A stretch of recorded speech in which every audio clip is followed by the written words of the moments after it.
Hey there, folks. I'm Matt Hansen, And I'm John Johnson. and you're listening to Planes, Trains, and Comic Books. The podcast where we discuss favorites we've reread, both classic and new comics we want to read, and everything else in between. And here's the comic we picked this week. Hey there, everybody. Welcome back to another episode of Planes, Trains, and Comic Books. Today, we are reading Bitter Roots. What's the name of the volume again? Family Business. Family Business. And Bitter Root is what part of our Black History Month comic book selections. So this is written by, what's his name? David F. Walker. David F. Walker. And it's also drawn by... Is it Chuck Brown and Chuck Brown. Sanford Green? I think Sanford Green is the actual artist. Okay. And this book is about a black family that is in the 20s, right? Mm-hmm. In Harlem, for the most part.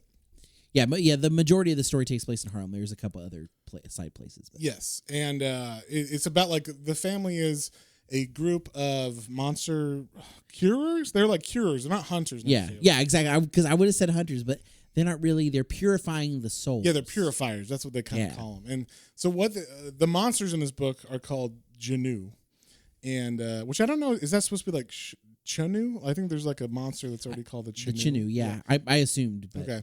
So I think that is like a corrupted person or something. So they just kind of call it something similar, like maybe it's just their accent too. It's just Janu, and then it is specifically a person who has hatred in their heart or greed. They will turn, and kind of like randomly when they'll turn, because a lot of the people in this book only turn when they're actually fighting this family. I noticed.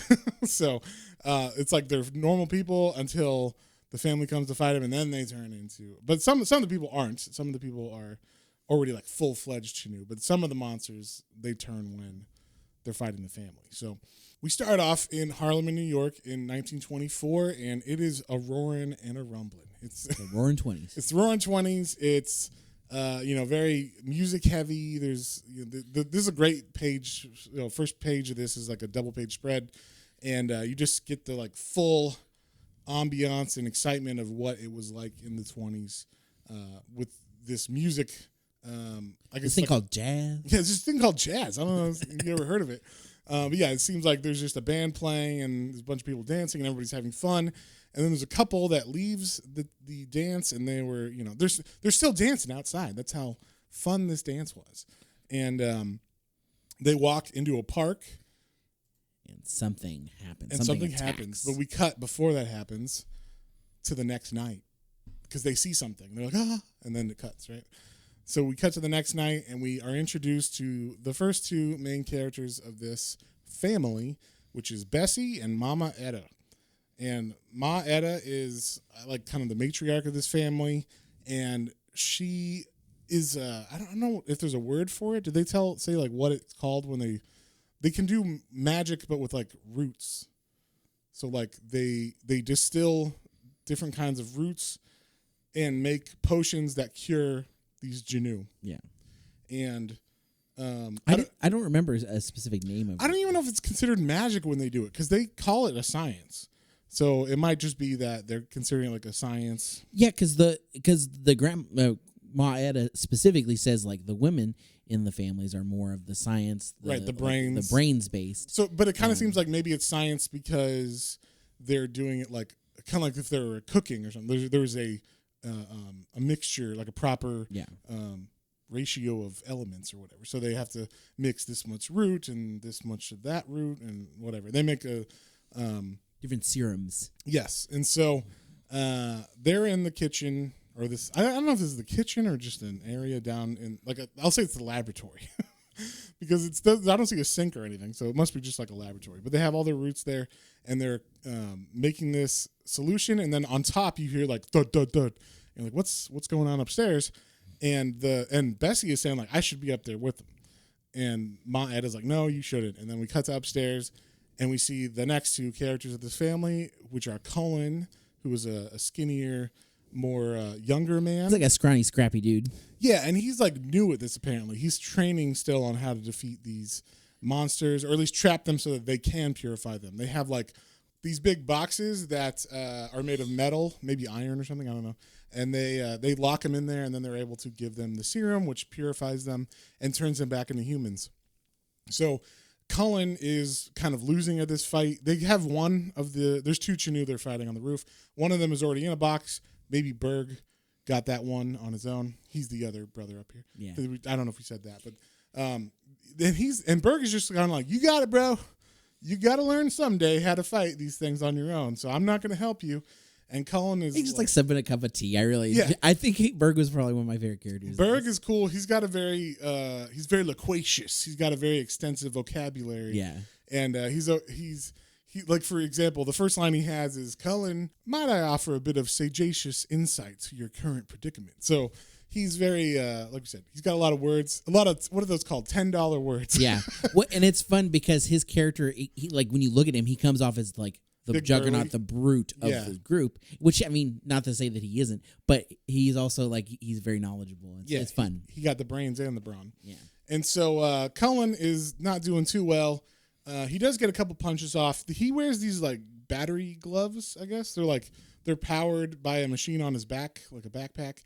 And they kind of look like Hellboy's hands or something, like his right hand of doom, but on both hands.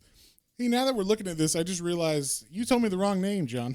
Her name, the girl downstairs that we thought was Bessie, is named Blink. That's my bad, because I thought Blink was like her nickname. I knew it was Blink. You were just like, no, it's Bessie. Well, yeah, because I thought, but that was because she was talking about someone else. I misunderstood. Okay. Anyway, so we cut downstairs where Blink and Ma Etta are talking, and Blink's like, look, I should go on the roof. I can hear them losing. I need to help them. And Ma's like, no, you should stay down here. That's where she kind of says, it's the men fight. They have the brawn, and we're the brains, and we do the root work down here. And Blink's like, no, I'm gonna go do something. So while Cullen is almost about to lose to this monster upstairs now, Blink runs out and is like, what are you doing? Like, it seems like you're playing around. Berg's just sitting there kind of smiling, so it seems like they're goofing off, and they need to be, getting control of this monster on the roof. So she yells at them to stop messing around, both of them, and then proceeds to beat the shit out of the monster, like, barehanded. Yeah. Like, she knows how to fight very well. Like, she's got an uppercut and a right cross. She's using elbows. She's using Muay Thai or some shit. Like, and she even lands like, ha, like, like she's prepared. Like, she's gonna go like wave forward. Like, come on, and the Cullen and Berg just kind of. Berg doesn't seem like he's surprised, but Cullen is very surprised. And what do you think of this scene? Well, I assumed when she was like, I'm going to go take care of things, like, oh, okay, so she's a secret badass who doesn't want to only be right. Yes. I was just like, has she trained before or something? Or was this like her first time ever fighting a monster? I just assumed it meant she's done that before. Okay. Like, maybe secretly. Okay. Yeah, because like that makes more sense. Maybe they go into that later on or something. I was just kind of thinking like one of the things that tends to happen nowadays in comics, because we're just like, we want you to know that this character's badass, is they just have them be badass right away. And I was like, I like it when the characters aren't badass at first, like they have to go through a journey, like, or maybe they think they're badass and then they get beat and then they have to learn. Like in The Question, in that first arc, he's like, I'm fucking awesome, and then he gets the shit beat out of him by Lady Shiva, and he's like, maybe I don't have everything down. Maybe I need to learn. So he goes and does like a whole spiritual journey or whatever, and gets more badass. I like that kind of thing. I was trying to think, like, all my favorite characters have done that. Like Constantine has like a moment like that in the first story arc, where he's always haunted by Newcastle, where he was a dumb kid and he fucked up and all his friends died or whatever. So, things like that. So I think maybe it's just because they were trying to like, okay, we're just kind of trying to establish that she's like really cool and good. They just kind of skip over some of the like finer elements of the character development. Yeah. It's fine. It's what happens like nowadays, because they're just like, let's get to the cool shit or something. But I just noticed that. I was like, okay, I guess they're just going to like make her super badass right away. So, but it's cool. she grabs this stick that I don't know. I guess the stick it's got like rune writing. It's on some it. kind of staff. It's a staff, I should say, and it's got like rune writing on it. So it must be like a magical element or something because it doesn't break, and she can like hit people with it, and they kind of. It seems like it gives them a good like whomping, you know. So she knocks that monster out completely, and then puts it in a box. Then we cut. Well, actually, we don't cut to. We see a pigeon on the roof looking at them very weirdly. It's got red eyes. Red eyes, I swear to God. and it takes off in flight, and it flies back to San Juan Hill, which is west of Harlem, it says. And there is a couple who's in another laboratory. And their names are Dr. Sylvester and Miss Nightsdale. And this pigeon flies all the way back to them, and it lands, and they're talking, and she's like, oh, I wonder if you'll be able to see what it saw. Because obviously the pigeon has been viewing what happened on that rooftop. Yeah, I thought it was going to be a robot or something.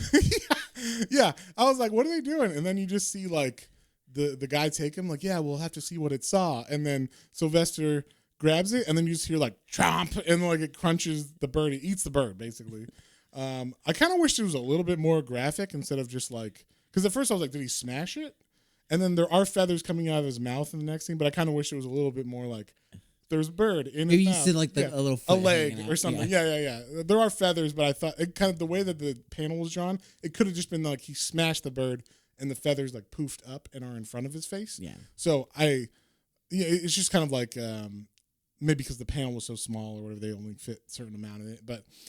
But yeah, this guy, I guess he can eat birds or animals that he's maybe corrupted or something. Yeah, I assume it was like a corrupted pigeon or something. Yeah, of course. It's got red eyes. Yeah, pigeons are already corrupted. They're like the rats of the sky, right? That's true. And so he is able to see what the pigeon saw, and is like, oh, I see the whole fight. I see that family, and they're pathetic.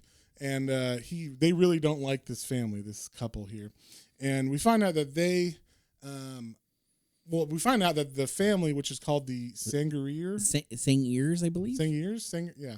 I was like, Sangeres. I think looking at it, I think it's Sangerye. Sangerye. Okay. Yeah. I was like, how do we say this name? I was like, should I look it up on Google? Like, is this a common name that I just never heard before? But yeah, so the main family is the Sangerye family, and this couple is against them, and that the main family, like, they cure people, and this couple, Dr. Sylvester and Miss Nightsdale, want to kill all those people. And so she injects him with something, like some other serum, and they make sure that they say, like, that family, the Sangeres, they have like a special kind of, do they say it's magic or just formula? They have the strongest root, they specifically say. Yeah.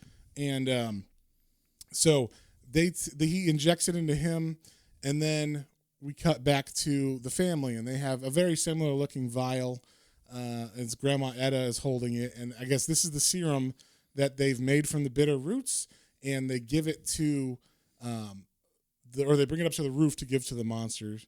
And Cullen, because he's still training, is like, has to do it. He's like, they're like, here you go, Cullen, give it to the monster. And I was like, the monster, I don't know how he gets this dude's arm out of that box, like, and holds it down. But this monster looks like a red abominable snowman. So like, and like I think he's got horns and shit too. So maybe like more of like a hairy devil or something. And he's able to like hold it steady, buddy, like, and just like puts his hand on the wrist and is like, yeah, I got it, like, no problem.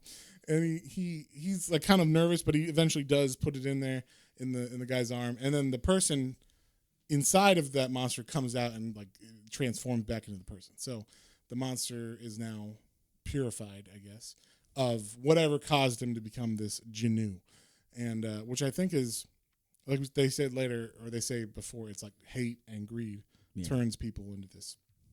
And so they are cleansing them, like we said, and then we cut to the park where that nice couple at the beginning that was in the jazz club got something happened. We don't know what happened. But this is 1 hour later in St. Nicholas Park in Harlem, and there's two policemen walking, and they're searching the area for the murderer who's been stalking this park and killing people. They've been finding either people going missing or just people murdered. And of course, they stumble upon Berg and Cullen dropping off the purified white guys or white people who that were the monsters that they just cured an hour ago. So of course they're like, freeze.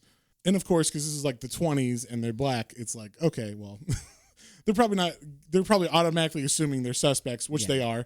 They're like, yeah, I think we found the guys who killed those people, because these two black men have white people in their hands and they're unconscious. So, but we see behind them, as they say, like, looks like we found them. There's a monster of some sort. Right behind the police officer. Yeah, in the shadows though, like it's shadowed out, so you can't really see what it is. But the Cullen and Berg are like, I was gonna say the Cullens, like from Twilight. Yeah, but anyway, very different movie or different franchise, and it's like the exact opposite. It's like sparkling vampires or just supernatural hunters or whatever, purifiers. So it's a totally different vibe. So anyway, we won't talk about Twilight too much in this. Although I just rewatched the first movie for funsies just to laugh at it, and it is terrible. I forgot how bad it is. So we should do like a full 4-movie watch on that. I'd be down. I will say a shout out to another podcast I listen to. It's called Mr. Sunday Movies. They do a lot of stuff on comics, TVs, and movies as well. And I went to watch one because I thought they were doing a Batman lead up for the new Batman movie that's coming out. Mm-hmm. Well, they were doing a Robert Pattinson movie. Yeah, and they're like Batman Begins. I was like, oh, cool. Well, no, it's the thumbnail was Batman Begins. I was like, oh, cool, I'll listen to that one. And I clicked it on, and it's like, hey, yeah, we're Batman Begins, right? Because Batman. And oh no, actually, this is about Twilight.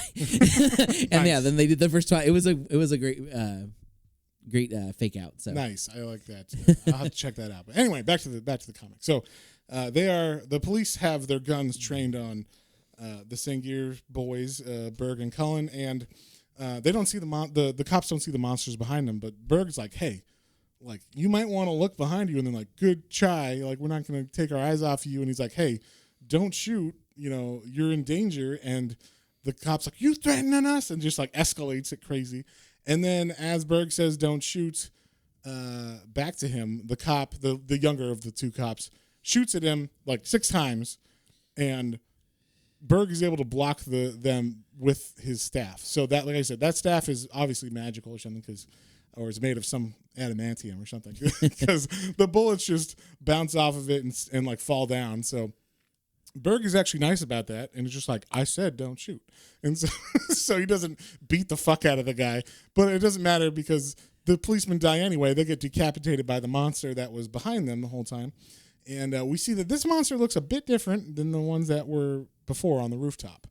The ones before, like we said, were like hairy kind of demons looking, bigger, but not like. But gigantic. Like devilish demon. Yeah, more devilish. And this one looks like a bird-headed, like I don't know what you call it. Just so it made me think of 2 different things. It made me think of the like Secret of Nim style, like crazy birdish creatures, or like the Rockadoodle, the owls. It does remind me of the Rockadoodle owls. Yeah. Rockadoodle. Yeah, because it's like it's like this big, like he's kind of he's got definitely like a feathery like mane kind of thing, and then a big bird head beak. But then the rest of the body's kind of like grayish black with like humanoid. It's got arms and legs, and it doesn't look hairy or anything. So it's just big and bulky, and it can talk though, and it says "Stay back," and they're like, "What the hell is that?" And they're like, "This doesn't look like any Gnu we've ever seen." And Berg tries to take it on, but he gets punched backwards. He gets kind of hurt, right, from it. Yeah, he gets thrown back. Yeah, he gets thrown back, lands on the ground, and then I know he gets scratched or something though. Yeah, because we'll get to that later. But he does get scratched, or somehow something happens to him.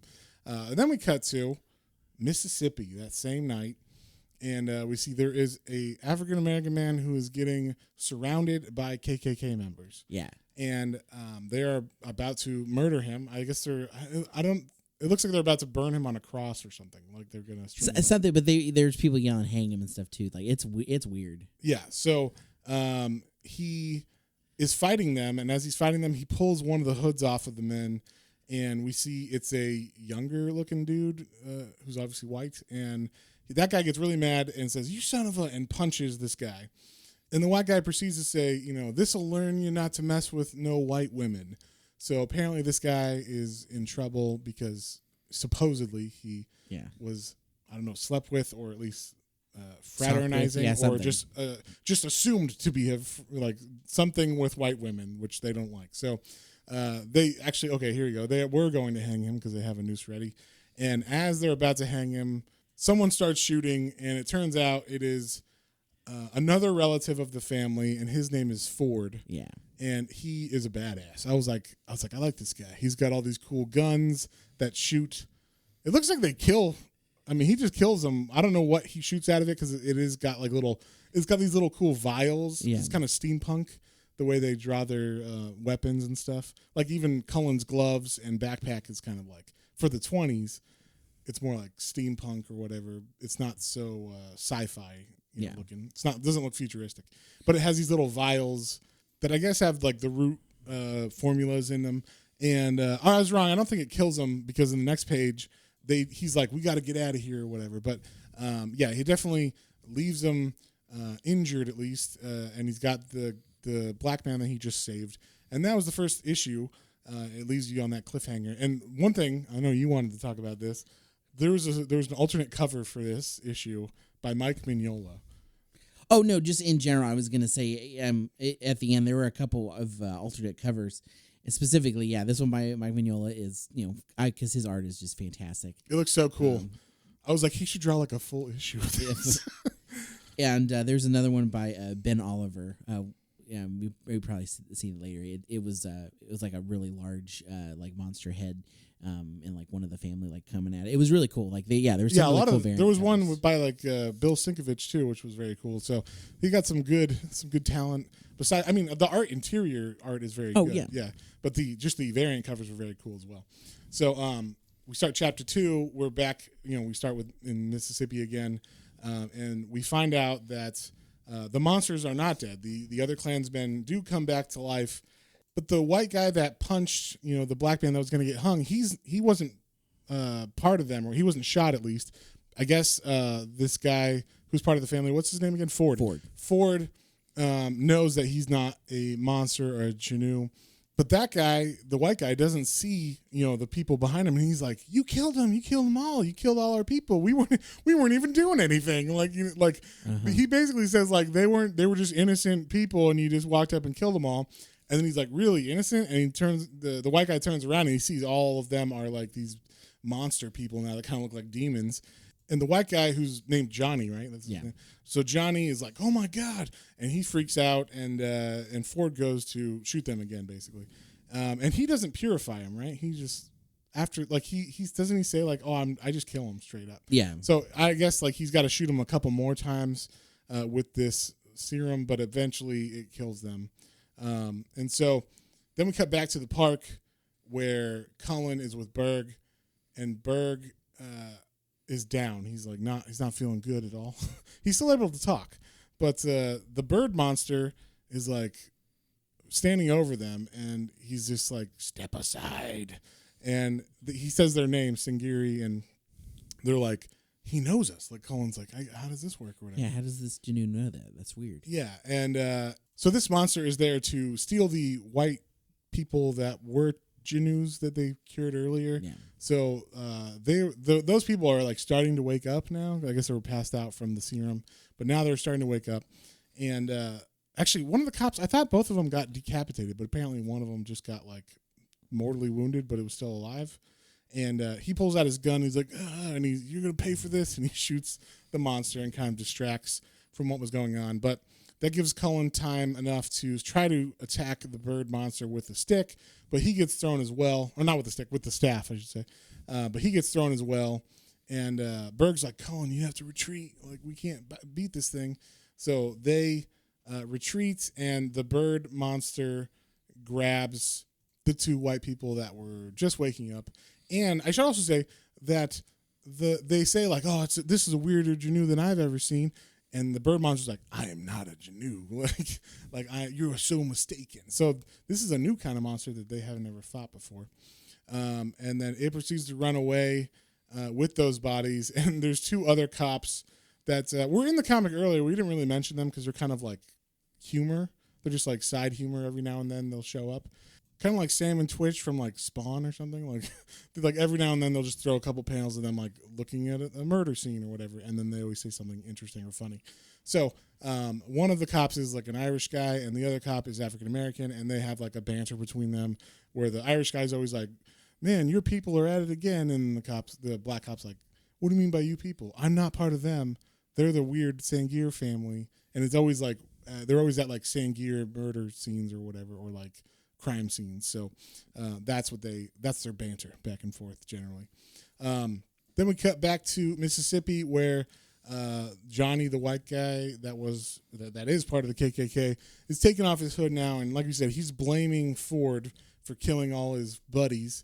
And then Ford's like, "Look at your friends. They don't look like people, right? Like they look like monsters. Don't you see that they look terrible?" And he's like, "What?" And then Johnny calls Ford boy. He says, "You killed my folks, boy." And Ford turns around and says, "That's the last time you ever fucking call me boy." And like, and puts the gun in his face. And then Johnny's like, "Oh, well, my bad. Like, puts his hands up and says, "Okay, that's fine." And this is where Johnny gets his new nickname for the rest of the entire comic. Yeah, basically, Ford calls Johnny Peckerwood, so that's what we'll call him for the rest of this too. Just to make sure, we're in continuity. Yeah, we don't want to confuse the white people in this book. So also his name's Johnny. What is it? Johnny something Knox? Johnny Ray Knox. Johnny Ray Knox. And I read this the first time and I was like, Johnny Knoxville? I just read it like really quick and I said, Johnny Knox. And I just put Johnny Knoxville in my head. And I was like, are they saying that they don't like Johnny Knoxville? But yeah, I thought that was funny. But so anyway, we'll call him Peckerwood for the rest of this. But it's interesting. He right away, as the gun's pointed at him, he's like, well, I didn't really know them that well anyway, and I never lynched anybody, and this was my first time, God's honest truth and all this stuff. So he's trying to talk his way out of being killed, but Ford's like, well, obviously you're not, this is you're not evil or whatever because you didn't turn into a Janu, and only if you have evil in your heart, that's how you turn.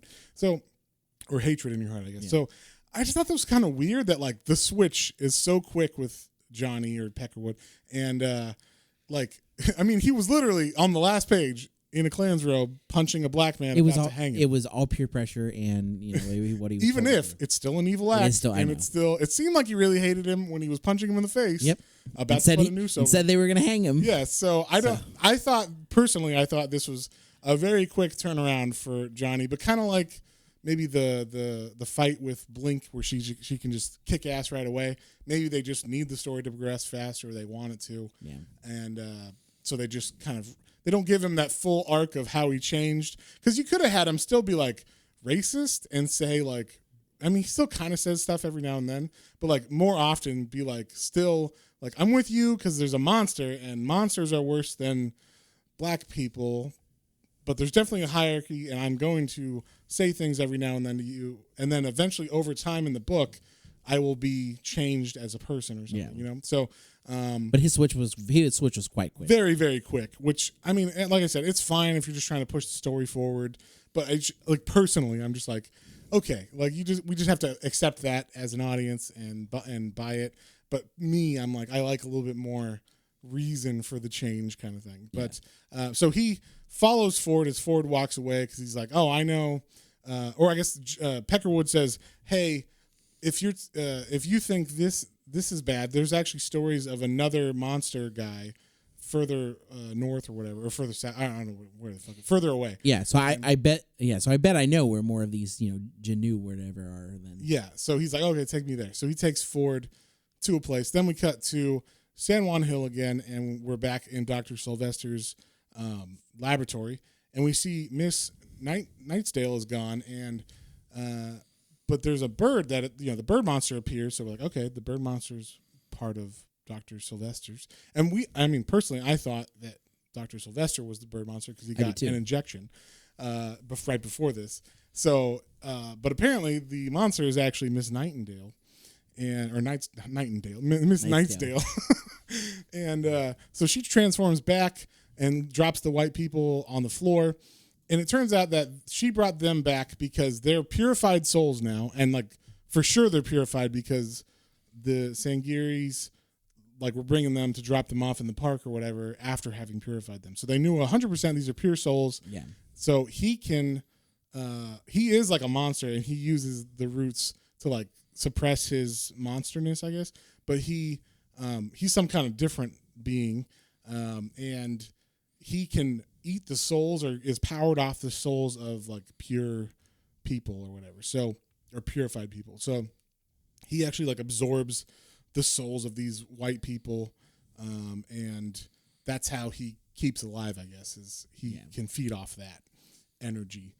Then we get back to Harlem. Okay, this is one thing I want to bring up about this book, is they don't always say like Harlem or whatever, or like the Sangerye house, because like when they switch locations, and I found that it wasn't like horribly jarring or like hard to follow, but there was definitely like some awkwardness while reading it, being like, wait, where are we now? Like, you're just supposed to assume based on the cast that's there, like, Berg and Cullen are in the forest or the park, and so that's where they are, and Ford and Peckerwood are in Mississippi. So if they cut to those, you're just supposed to get it, on your own. But because this is a large cast. And so sometimes I'd be like, wait, where were we at last time? Because the story's That's true, because this is a large family, and we haven't met them all yet. Yeah, that's true. And like, it's just like, they would, you spend a lot of time or segments in this area, and then you cut back and you're like, wait, what was going on before? Where are we again? So it was a little bit hard to follow sometimes.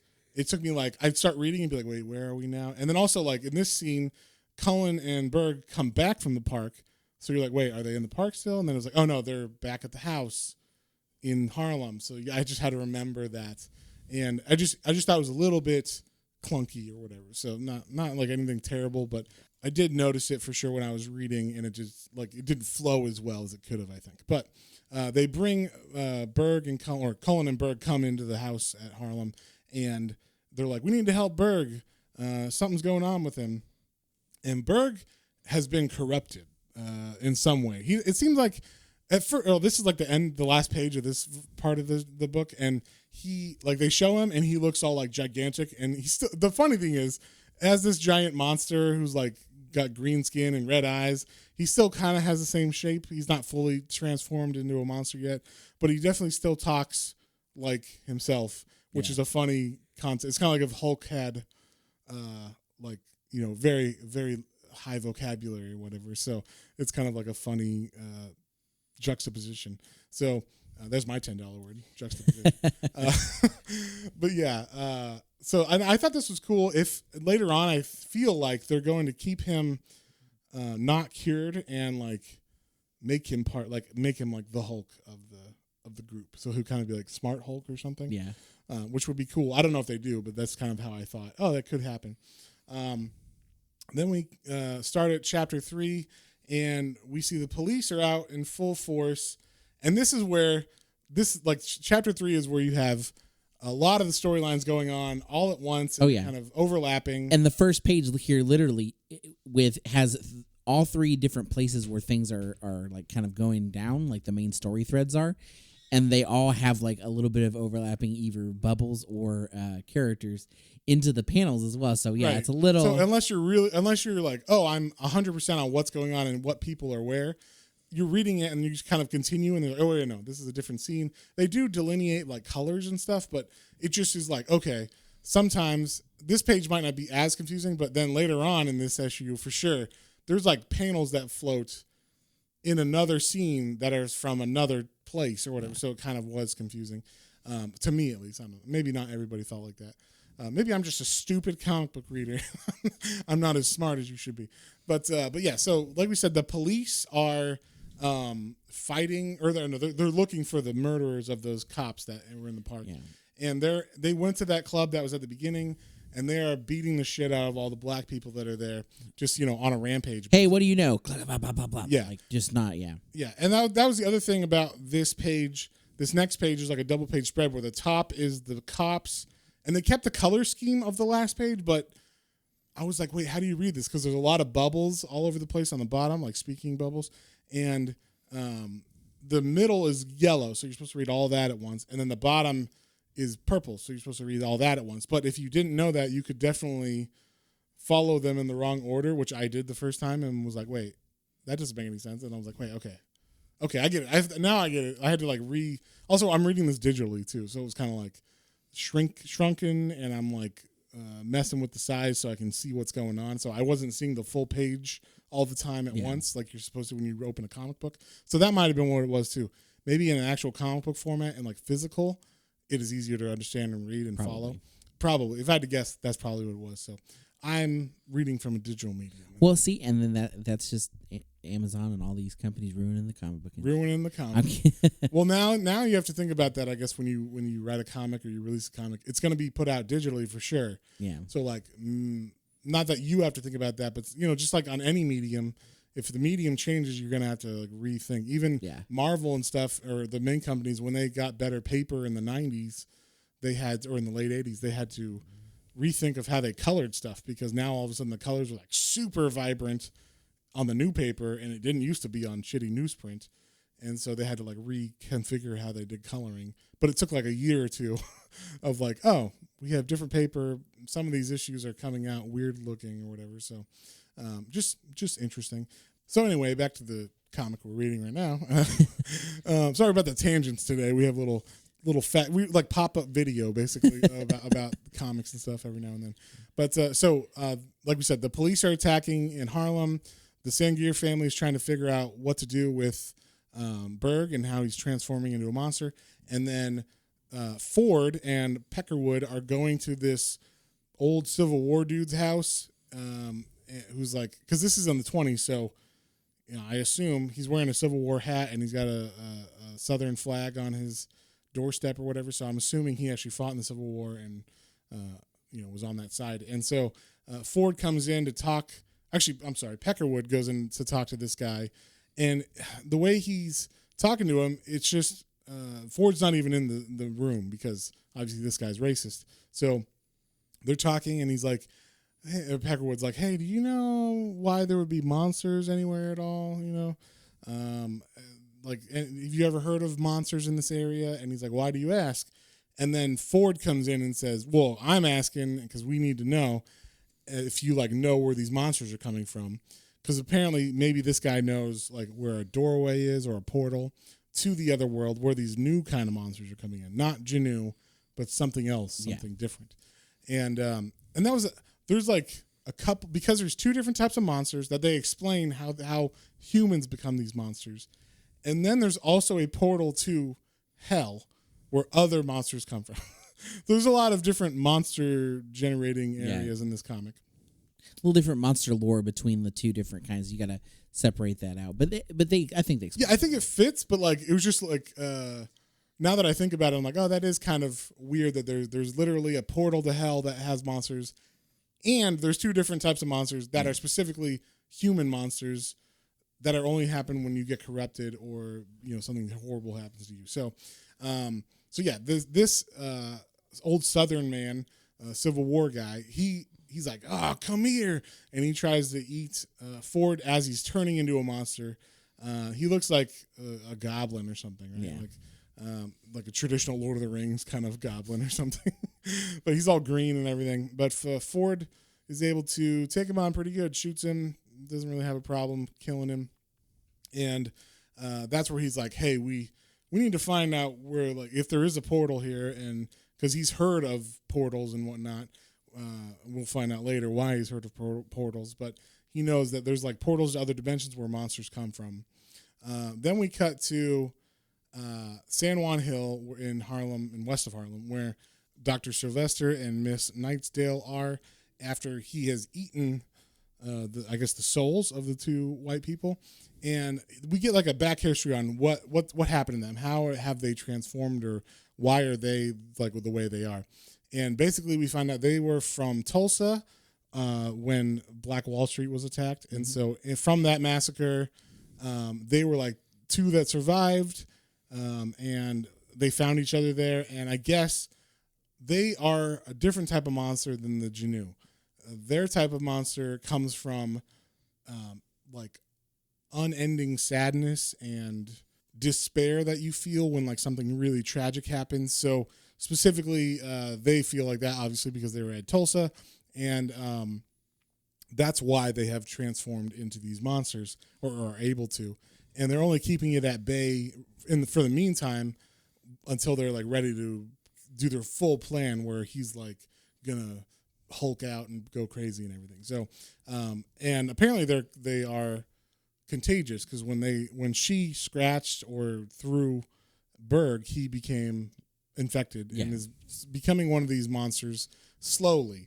And I say slowly, like at first he can talk, like we said at the last issue. He's still talking like himself. Then in the middle of this issue, he's like full, monstered out where he can't talk anymore and he's fighting his family and he's yelling, help me as Berg, but then obviously there's like an inner fight going inside of him. Yeah, it's like, help me. With the monster overtaking him, obviously. Yeah, and the family's like, well, he's not a Genu because that wouldn't happen to him. So, like, what is this? And do we have the right formulas for this kind of thing? And like, how do we make it? And so they're kind of researching that. And then we see the policemen are coming out of the club, still chasing all the people that were inside and kind of just beating or rounding up a bunch of black people. And specifically, there's one guy that is beating the shit, or I think it's a group of guys that are beating the shit out of one specific black man. And the cop, I think it's the cop from... It's the Irish cop. It's the Irish cop out of the two buddy cops or whatever. They're the buddy cops that are in this... the African American man and Bert and Ernie. Yeah, Bert. Yeah, we'll call him Bert and Ernie. There you go. So this is Bert, and the other guy's Ernie. So Bert is like, hold on, guys. Like maybe we shouldn't be beating the fuck out of all these people. I guess he's got a soft spot, even though he was a little bit racist, where he keeps saying "you people." But other than that, like I guess he's like okay with them, or at least doesn't want to see them beat to death by his fellow policemen. So as he puts his hand on this cop's shoulder, who's freaking out and beating the fuck out of this black man, the guy turns around and he's like, "Oh my god!" And he sees the cop's face, and all the cops that were beating up this black man are they talk to him like, "What are you looking at?" But their faces are all demonized or demonic or whatever. They're all super like fucked up, and he's taken aback by that. So in the meantime, the family, in trying to find a solution to fix Berg, they realize, or they keep bringing up someone named Enoch, Uncle Enoch, and apparently he's been like, what's that called? Excommunicated from the family. Like they don't talk to him anymore, but apparently he's like a badass, or at least knows a lot more about this kind of science/magic, because he gets into the magical side of it, like the arcane arts or whatever. Yeah. And so it seems like maybe Mama Etta is like, oh, this is a science, and you can cross a line where it goes into magic. Yeah. And so Enoch did that, and apparently he did something real bad when he did that, and that's what we find out is kind of like has killed the parents of this family, because obviously there's a grandma and then there's a bunch of kids or younger people, and their parents were the people who I guess got killed by Enoch at some point in the past. So yeah, Blink and Cullen. That's their mom. Yeah, Blink and Cullen are brother and sister, and Berg is their cousin. Oh, okay. I didn't notice that. I didn't. I just saw him. I saw Berg call them cousin once. That's okay. Gotcha. Okay, so I must have missed that because I thought they were all like brothers and sisters. So, but yeah, so the mom and dad are missing, and Ma Etta is the one who's been taking care of them. And so Cullen goes to talk to Enoch, and he goes into the house. He tries to knock on the door, but no one answers. And he's like, "Hello?" And he's like, "Well, let me just try the handle." The handle opens. And he walks in, and he's like, "Uncle Enoch," and then immediately gets attacked by all these little gremlin creatures or whatever. They look like gremlin dogs. Yeah, they kind of look like what's that?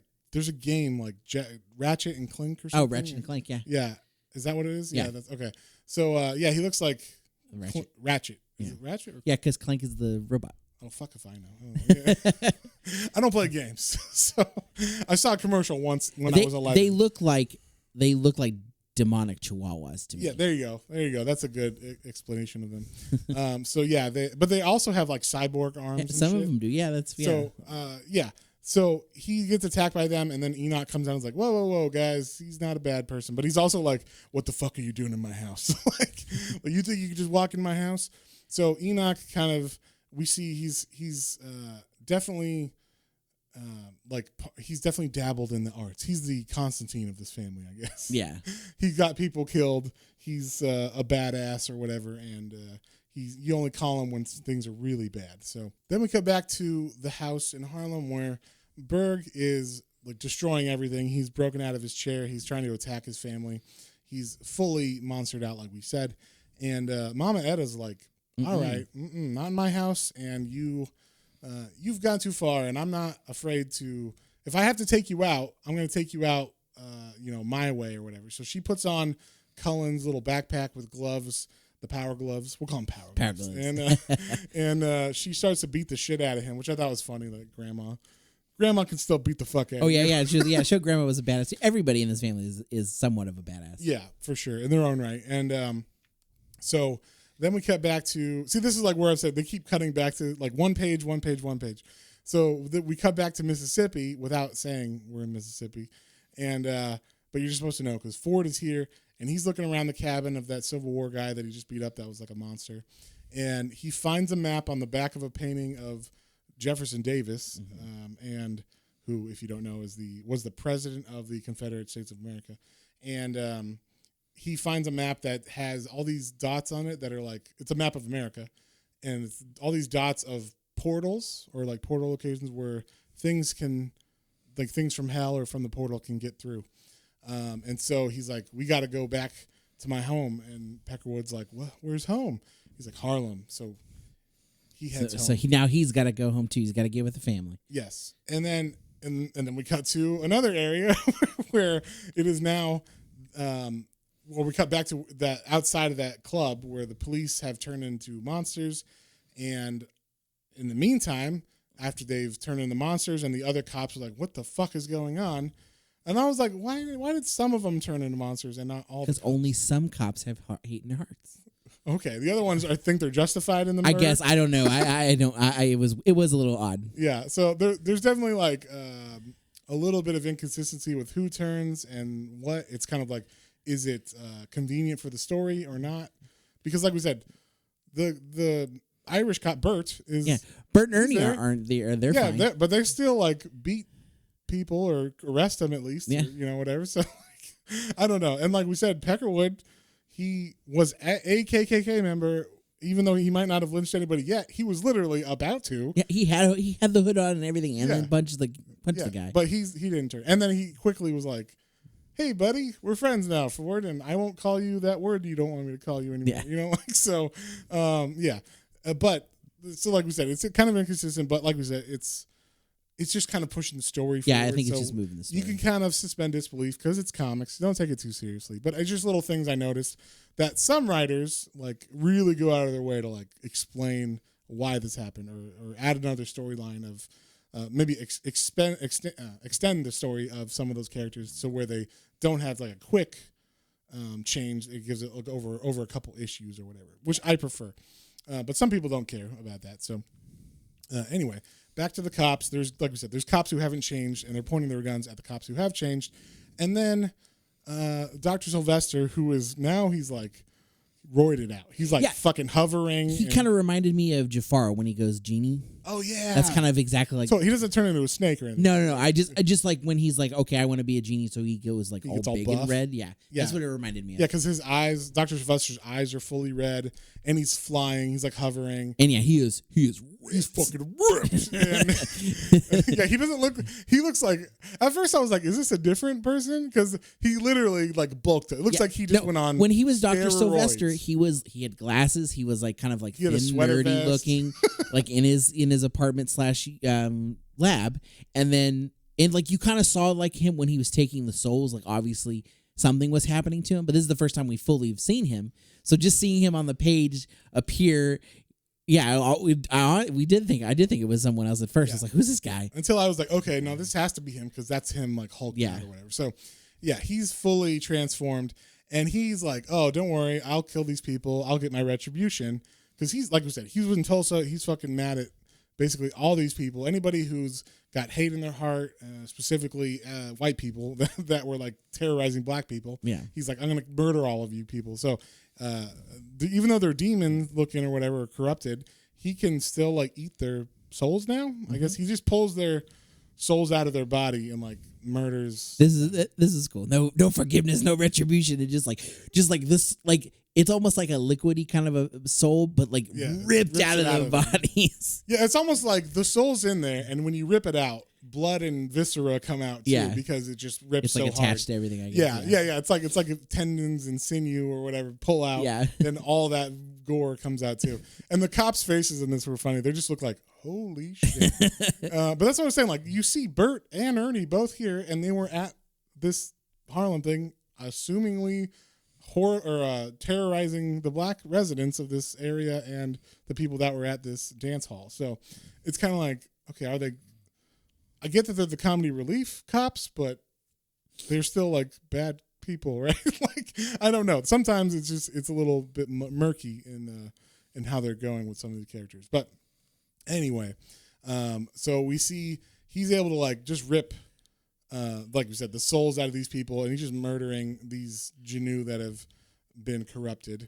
And he specifically says like, I'm not letting you purify them. Like the Sangerye family, they just purify people, and I'm not into that. I want to fully fucking murder these people and kill them. I basically like, I want retribution for everything. I want all souls, not just the purified variant. Like, I'm going to take care of the bad and the good, all of it. Right. And so I guess there's more cops besides the ones that are good that have turned. And so they start attacking Dr. Sylvester right away, and there's just like, a bloody fight massacre that's going on, because none of them are really able to hurt Dr. Sylvester, but he's decapitating all of them and going crazy and everything. And I wasn't really sure, is this right outside of the Sangerye family's, like? I think so, yeah. Okay. I think it's making its way down. Okay, so they're that close to the... I think so. I okay. think they're supposed to be like close enough, their shop or whatever. Right. Okay, so in the meantime, we're right outside the Sangerye shop, and they're like, hey, we're going to have to fight. You see everything that's going on outside? So Blink is like, okay, she gets all these knives off the wall and shit, because they have all these weapons and shit. She gets all armored up, and she's like, I'm going to go outside and fight all these monsters. So she walks out the door, and she's like instantly surrounded by all these Janu. And she's doing her thing, and then we cut to the inside where Berg is looking like he's somewhat controlled now, because he's he back was in the hulked out chair. before. Grandma beat him up, and now he's tied back in the chair, like you said. And there's some kind of machine or device on him, which I'm assuming is taking the power out of him or something, because his head is, even though it's still green and his eyes are red, he's like back to his old self-looking forehead and beard and all that stuff. So, and Grandma's like talking to him, and he's like, look, I understand you might not believe me. I'm a big monster, but I need to help her out. She's going to die if I don't go help Blink. So please, we don't want to lose any more of our family. We already lost my aunt and uncle. Yeah, and like you said, like he still looks green. He's still got a little bit of that in him, but like he's also gone back to his like eloquent language too. He's like, no, I implore you, Mama, Ma Etta, like let me help. Yeah, you must let me reciprocate. Yeah. So yeah, he definitely has gotten back his mental faculties. And and Blink outside she's kicking ass, but she's also getting like thrown to the ground. And then right as she's about to like get maybe disemboweled or something by a monster, we realize, oh, Mama Etta let him out because he was like begging to her. And she's like, okay, I hope I'm doing the right thing. And then like she lets him out, and he breaks through the front of their building, which I was like, oh, damn. Could you just walk through the door? There's a door, man. Now they're gonna have to fix all that. They literally have to pay for the repairs of all of that stuff. They didn't have insurance back then, all right? And but yeah, so he just breaks through and starts fighting with her, and Grandma Etta comes out too, and like pulls her off the ground. And then as they're like, now there's like 3 of them, and they're ready to fight all these monsters. Someone comes up in a pretty badass looking motorcycle with a sidecar, and it's Uncle Enoch and Cullen and all of his little demon monsters with robot arms. And once again, I don't know if they're actual demons or whatever. He said demon dog something, but I think they're something he, I guess, partially created, or maybe he manipulated. but then, like I said, they're also look like Chihuahua creatures. I don't know. Yes. They're cool. They're cute. And I'm not sure where this is in relation to their, place, because this seems like it's further down the road or something, because we don't see the family.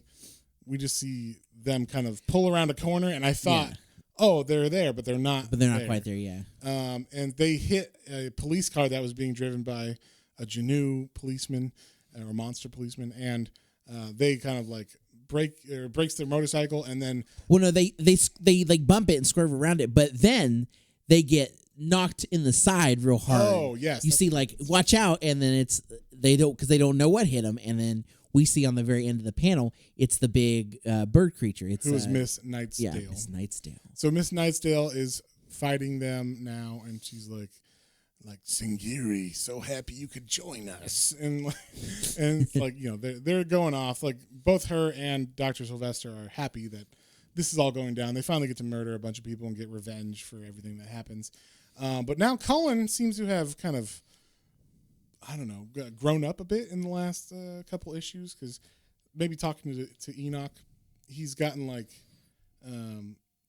a fighting spirit, we'll say. Like he's gone past his being scared of everything, and now he's moved into like, fuck it, I'm part of this family. We're gonna fight monsters. I'm gonna be badass just like everybody else. So he gets one of Enoch's guns and he starts shooting this thing. In the meantime, Enoch is on the ground. He's kind of recovering from that blow up of his very cool motorcycle and sidecar. And Enoch shoots. There's like this other big kind of demon thing that's around this bird monster, and he shoots it with one of the guns that has when the guns shoot, they're not bullets. It's like the vials shoot out, and then they it's kind of like a tranquilizer gun. Yeah, I guess except so. the vials are not. They don't have like a dart on them or anything. It's just literally a little glass vial flies out and pokes into you.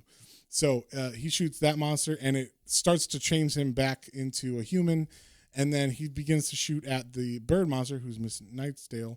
Then we cut back to in front of the shop, the Sangerye shop, and I guess the fighting has died down now that the family has like started working together.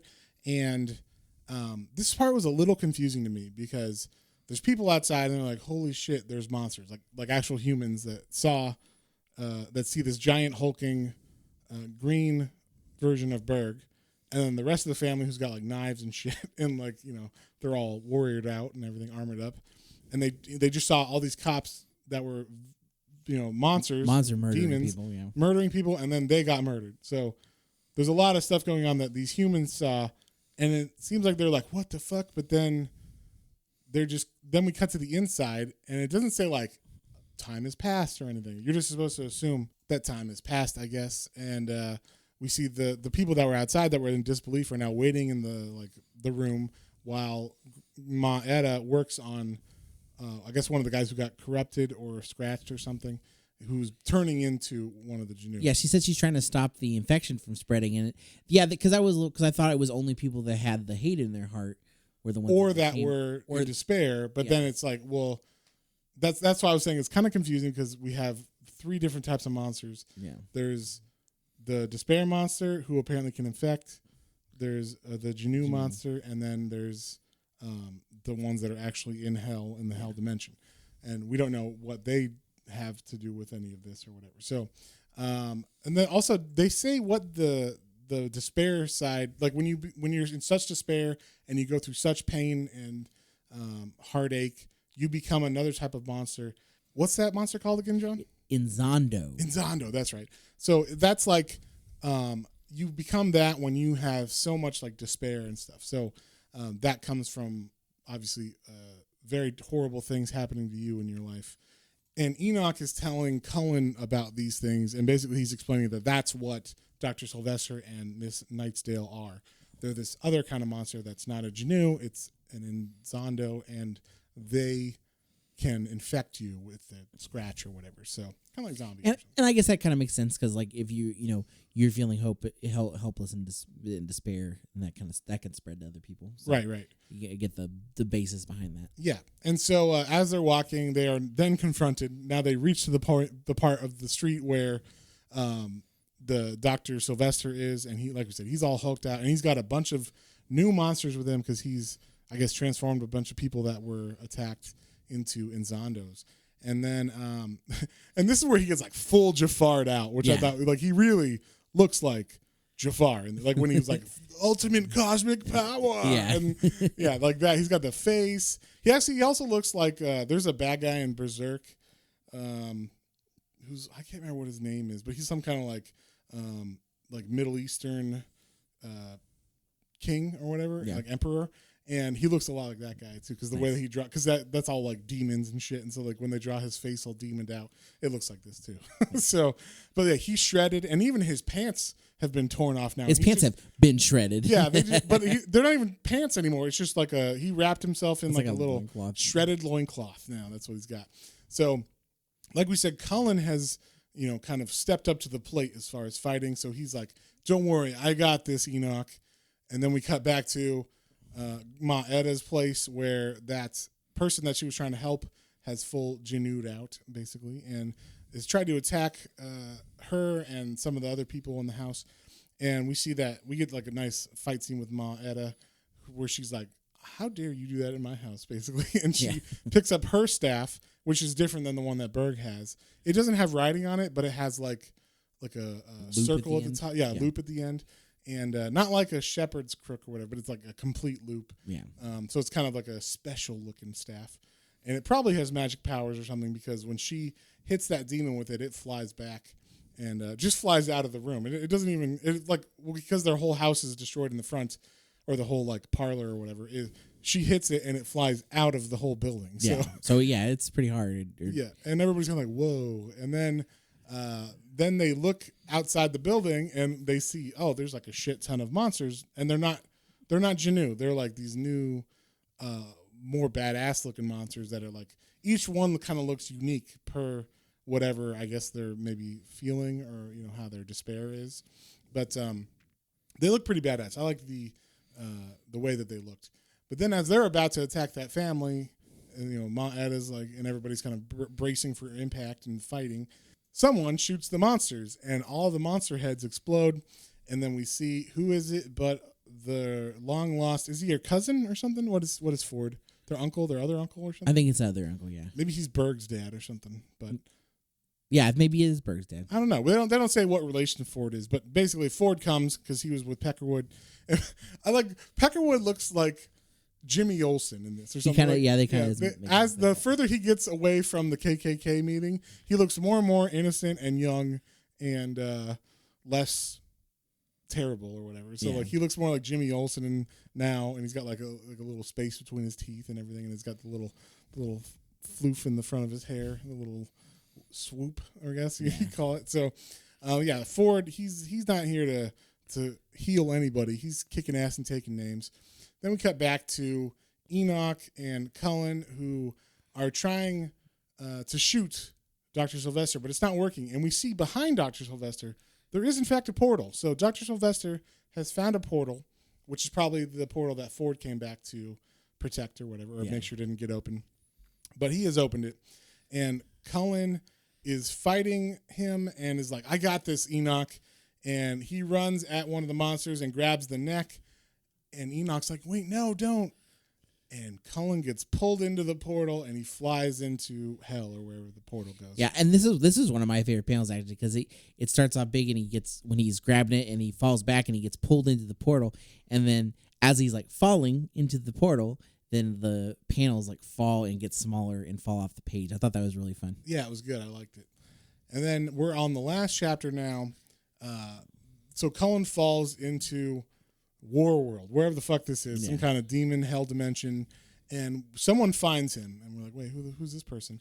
And I think they even mentioned like earlier in the last issue, or maybe earlier, right before this happens, like, "Oh, that's our family got pulled, like mom and dad got pulled into a portal, and that's why we don't talk to Enoch anymore, because he opened some kind of portal or whatever." So, I mean, I guess if you were a little kid, you wouldn't realize this, but obviously this is the parents of Cullen and Blink and that have found him. And then we cut back to Earth, where in Harlem, Dr. Sylvester now has all these monsters around him, and he's all hulked out, and he's ready to kill Enoch. And Enoch's like, not you're not going to get me today. And he tries some magic, some actual like real magic, and Yeah. it doesn't do anything. And Enoch's very like, oh shit, I'm gonna die. Like it doesn't seem like it's working that well. And Enoch realizes, oh, this is out of my pay grade as far as power goes. And so Dr. Sylvester attacks him and like wraps these tentacles around him and shit. It's very like he can kind of do whatever he wants with his body at this point. It's I don't know. He like wraps around him like if he was Mr. Incredible or something.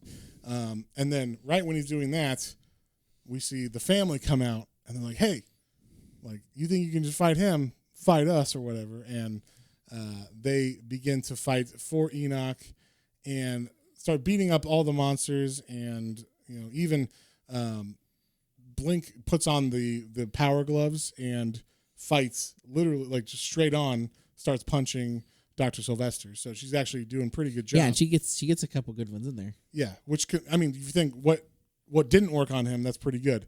And then this was a thing I didn't like or understand why they didn't show it like a different way. So Dr. Sylvester has been kind of beaten up by Blink. So he's on the ground and Miss Nightsdale comes over in bird form and is like, I have you, Dr. Sylvester. And like picks him up and flies away.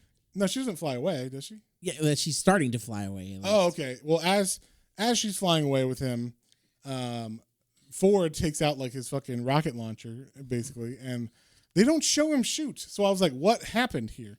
I didn't know what happened. You just hear, you see his pointing, and you see a scree from her. Like, I didn't know if she was like, ah, just like, fuck you. I knew, yeah, I did. That one was, yeah, I didn't know if she was like, ah, I'm getting out of here. Yeah. But apparently, he does shoots because when we see her next time, she's actually injured or whatever. So that's why I was like, what is going on? Like, what happened there? I don't know.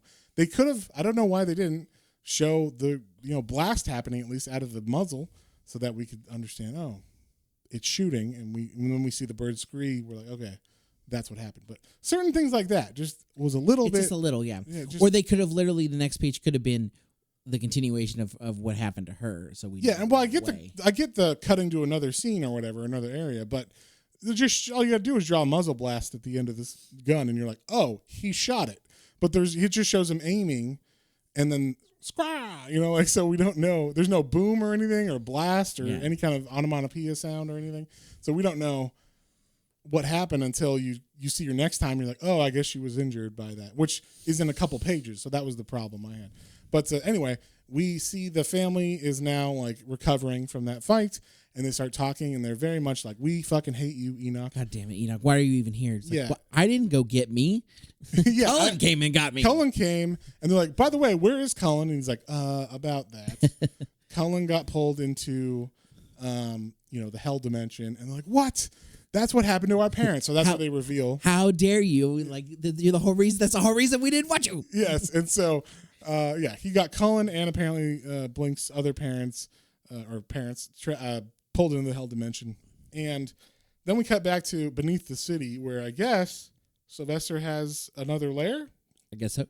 Which they haven't shown before, but apparently because there's other monsters there now. So maybe they just went into the sewers. I don't know. They showed fly away, though. That's why it's a little confusing. But he takes Miss Nightsdale, who's now like just kind of slowly turning back into human form as she's dying because she was shot by the cannon or whatever. And once again, I wasn't sure exactly what was happening here because I didn't know that she got shot. And I was like, wait, is she...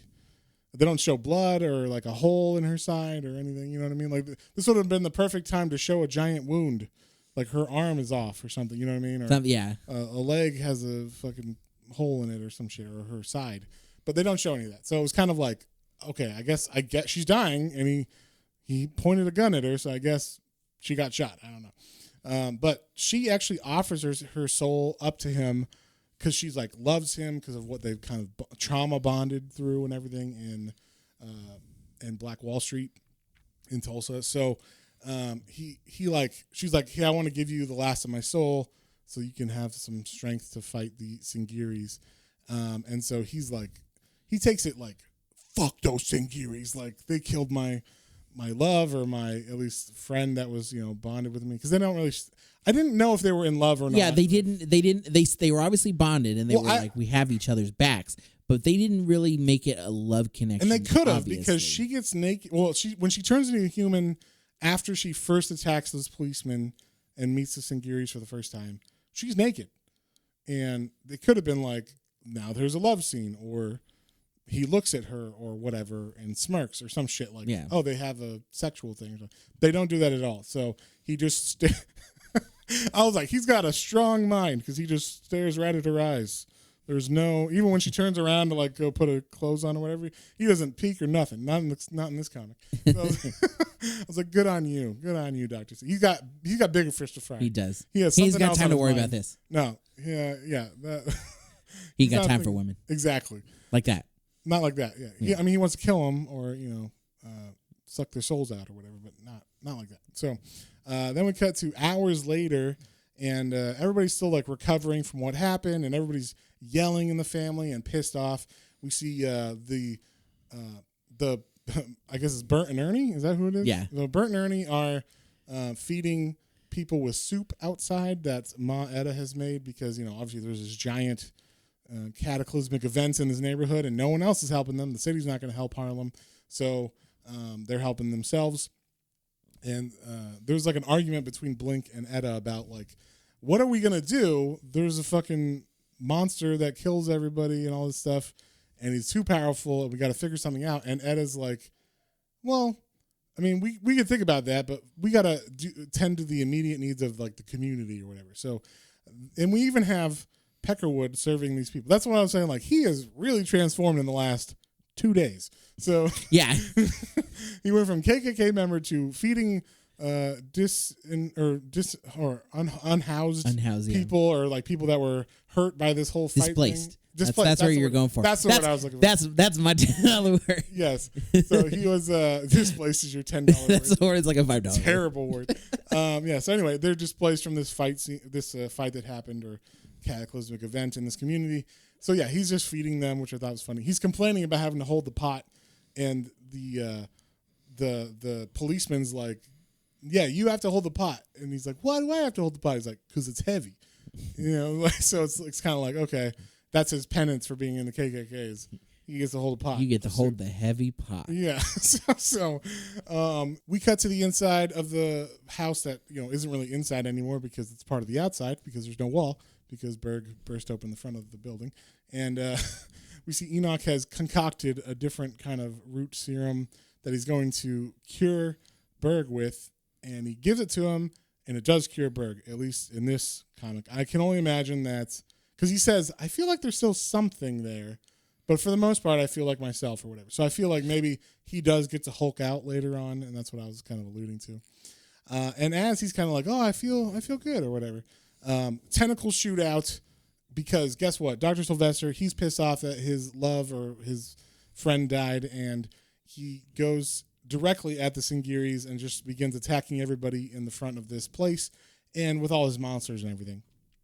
And so the family is, they gear up right away. Like they're immediately ready with guns in hand and stabs and everything. And it's a perfect what is that perfect superhero moment, splash panel of like the Avengers in a circle. It's the whole family. Dun dun dun dun. Yeah, they're ready to go. Yeah, and Dr. Sangerye, he's got his tentacles and shit, so he picks them up, and then he's like kind of about to kill them or whatever, and someone comes through with like a bird mask on, and they have their own staff, I guess, and they cut through the tentacles of Dr. Sylvester. And it's two people, right? Yes, two people. So it's two people that fly through, and they're like, what? Who is this? Who dare attack me? And basically, they just start murdering all the demons, and the family joins in, and they start killing all the demons together. And that splash page was a lot. Yeah, there's a lot going on on this page. A lot. But, it looks cool, though. It does, yeah. Lots of fighting. Yeah, there's just lots of fighting, basically. And at the end of the fighting, he's like, I thought this was kind of like, what? But Dr. Sylvester's like, I will be back. And just like kind of gets taken away by some two demons that are picking him up off the ground. And they go through a hell portal.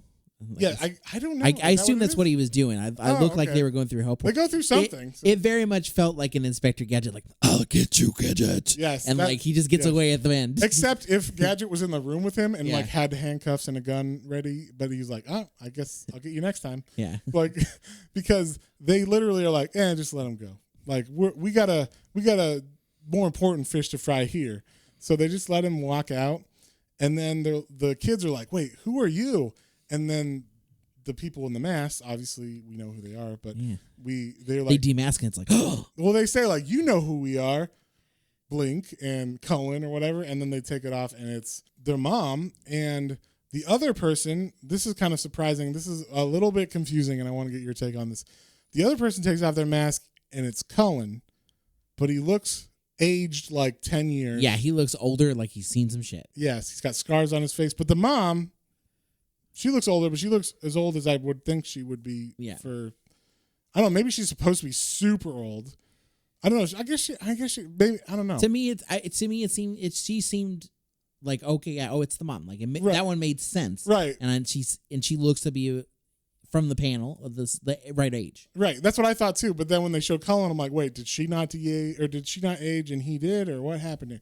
So I was a little bit confused, but that's the end of this book. Well, so the only thing that makes me think he's older too is because the last thing he says on the page is, oh, because they're all freaked out, like, Cullen, you're here, and they're like, what happened to you? And he says, we can explain everything, but right now we have to get ready. Hell is coming. So that only thing that made me think is maybe there's a time difference in this hell place, and like so he was there fighting and like preparing and like figuring things out because of that's coming. I don't know. That's the only thing I assume. Right. I mean, that's what has to happen because he does look so much older. Because he's also not like as scrawny here. Like he's all buff and buff. He looks much more mature. His jaw line even looks a little more. He's got hair on his face. He just got pulled in with a fresh face 2 hours ago or whatever. And now he's got a full, almost, he's got scruff at least. He's got a scruff, yeah. And beards don't grow that fast. I don't know. So yeah, that's the end of this book. John, what would you give it? What'd you think? I mean, I liked it overall. There was definitely some, had to go back and like flip some panels and be like, wait a minute, what happened? What's happening? Where are we? I had to do that a couple times too. I feel like they didn't bother me maybe as much as it sounded like it bothered you, but well, just 'cause, and this is the thing. Will be a little side tangent too. Is like when watching a movie, when two characters to progress have to be like, hey, I know we just met, but we're best friends now, right? I'm usually like, okay, like, and I just go along with the story. Particularly, like we said, when we watched The Force Awakens again for the first time, that was your main thing. Like, why did Finn and Poe become friends? Like, right away. And I was like, it's a trauma thing. They're friends. It's not They're even like together. becomes friend. It's like, I will die for you. Yeah. like I am now indebted to you for life because we just met and shook hands for the first time. And that's like it's an unearned kind of friendship or whatever. And I can see that. And for the best stories, yes, but if it's just like we're making our way through this, like I look past it a lot of time, I think, right. And I think I did with this too, because like I was like, yeah, okay, that's a lot of family members, as a far lot of as characters, like, just to keep track of sometimes, yeah. like that definitely did feel that sometimes, but I still enjoyed them all, and I think Berg was still my favorite. They were all very distinct, which is good. So it wasn't like you got confused of who's who or anything. That's true, not at all.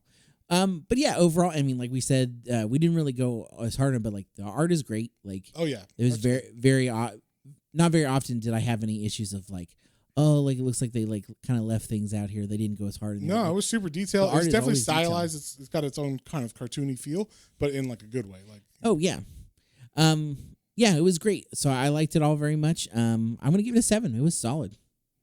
Yeah, I'm gonna.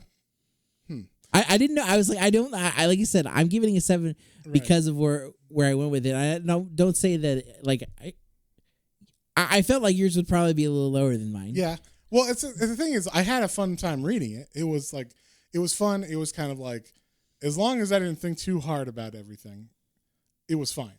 And I get that, like with comics, some people are just like, it's a comic book, have fun, don't think of it too seriously. It's just like when it involves storyline plots or, like I said, you go so hard about, okay, this character is a KKK member. It wasn't like he was there or happened upon it and was like, what's going on, guys? I'm your friend but I'm not in the KKK. That might have been a little different. Maybe they could have made him not part of the actual KKK. But the fact that he punched the guy that was about to be killed, and then it's like, he said the line about that'll teach you to be with white women, or yes, talk to whatever. Yeah, we did. So it seemed like he did have a lot of hate in his heart, and he for some reason didn't get changed. So things like that, I couldn't. It's not like I couldn't get past them. It's just they would stick. They stuck in my mind as things to say, hey, this is something I would change if I wrote this, or I would maybe do a better job of explaining that kind of thing. I feel like people can change in a time, and like I still see, I see the hope in humanity. All right, I'm kidding. Some people can. I see hope in humanity. It's just it takes a while for change. So generally, I think if you point a gun to my face, like I'm gonna change pretty quick. pretty quick. But it truly in your heart, though, you know what I mean? Yeah. That deep. Okay. Okay, John. You're different than me. Anyway. Or different than how I think of people. But yeah, so I think, like I said, this is a solid book. I would recommend it. I would give it to someone to read as like, here's a cool new comic. But I'm going to give it a 6. Because, actually, no, I'm going to give it 6.5 because the art was really good. Just those little things about the writing, I can't push it over the edge of like a 7, 8, 9. feel like it's still a solid book. It's still a good read. We're not knocking this by any means. No, like, it was a good comic. You can definitely just go, it's a comic, and if you don't care about that stuff as much, go through it. You know what I mean? But like you did. But like for me, I just little things like that. I read it and go, that's just like you could have done a little bit of extra work and just changed it a little bit, and it would have been, so much better for that character. Yeah. It would have given that character an actual like full arc, as opposed to like, because I don't know how far these characters go, right? Maybe Peckerwood's not in the rest of the books or anything, but I feel like he is.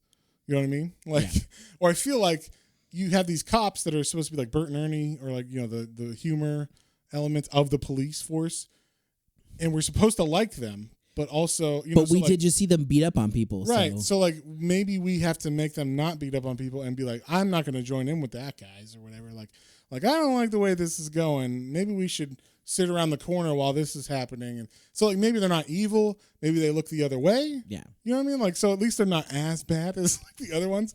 It just, the stuff like that, I get what they were going for. But sometimes because they were going so hard on things, then they would try to lighten it up, and the lightness was like, wait, what tone are we going for here? So, I enjoyed it, but just stuff like that stuck with me a little harder than you did, at least, or it did with you. So, 6.5 for me, 7 for John. What are we reading next week, John? Well, next week we are going to read, Judge Dredd. Yes, that's Judge Dredd, False Witness. False Witness. And this is, so obviously Judge Dredd is a white character, but it's the author particularly that we're going after here. This is Brandon M. Easton. Yeah. This came highly recommended. Like this is apparently on like some of like people's Judge Dredd was just one of like the best runs. Yeah, and this came out last year, so I don't know. So I've never. I don't know. I was like, is this a new comic and it's one of the best? Also, I don't know runs? if this guy's British either. So yeah, I was like, sometimes. This happens with Constantine too. When people from America write British characters, I'm always like, I don't know about that, like because it just doesn't have the same feel. So I'm going to judge it like I read, just like I read any other Judge Dredd comic or whatever, and kind of see if it's got the same feel. But apparently, everybody says it's amazing. And you know what? I might be wrong. He might be British. Who knows? But it says he's from Long Beach, California, or at least that's where he lives now. So that's why I was assuming that. Maybe I'm wrong though. So. Feel free to correct us, people, if you know where he's from. But yeah, so that's exciting. That should be cool. And it'll kind of switch it up because we've only done one Judge Dredd comic so far, and you got to love Judge Dredd. He's awesome. So if you guys have any comments, questions, or suggestions, you can email us at planetrains@comicbooks, all one word, @gmail.com. And if you feel like supporting us and like all of our books and everything, and or feel like you want to suggest books to us to read, we have a couple subscribers to our Ko-fi, which is our support page, who suggests books that we do. And we're going to do one next month after Black History Month for one of those guys. But if you have any suggestions of books that we haven't covered, you can get that pushed through real quick if you just want to support us at Ko-fi, ko-fi.com/Planes, Trains, and Comic Books, all one word. And join our either blue and gold tier, which is you get a shout out and you get to pick a book for us to read, or suggest a book for us to read. I guess we'll pretty much do it unless it's some kind of weird, crazy thing or something. But, and I like that because it'll kind of, sometimes people give good suggestions of like, oh, something we would have never thought to read. Let's do it because this, our people want us to do it. So, and then if you like Matt's Mini Swamp Thing and you're like, hey, you know what else I like from Matt's Mini Swamp Thing? Constantine. I need more Constantine in my life. I am reading Matt's Mini's Hellblazer, which is Constantine's solo series that came out in the 80s. I am starting at issue 1, just like I did with Swamp Thing, and I'm going to go all the way through episode 300 or issue 300. So if you need more Constantine in your life and you like that character from my Swamp Thing Matt's Minis, and it definitely crosses over sometimes. So, if you're like, hey, what happened there? Definitely check out our tier that's Matt's Minis Hellblazer, and I believe that's $3 a month. And even if you don't want to support one of those tiers and you just want to follow us on there, we definitely post every week all of our media, so all the YouTube all the YouTube reviews that we do, all the podcasts, audio and video of both of those. And then also this week, I believe it's this week, we're going to have a new member start doing videos for us. Our buddy Will is going to start talking about comics on our YouTube channel. He's coming under the Planes, Trains, and Comic Books umbrella. Umbrella is now spreading. We have our first person coming under our wing. Yeah. So, he's an old friend of mine from high school. I don't know, 20 years I've known this guy. So he also likes comics, and I was like, hey, it's not just me and John. If you like comics, you want to make some videos or whatever, we'll throw it on. So we're going to start having his videos on there as well. And so check those out along with my reviews every week. And we will see you guys on the next one. On the next one. Bye.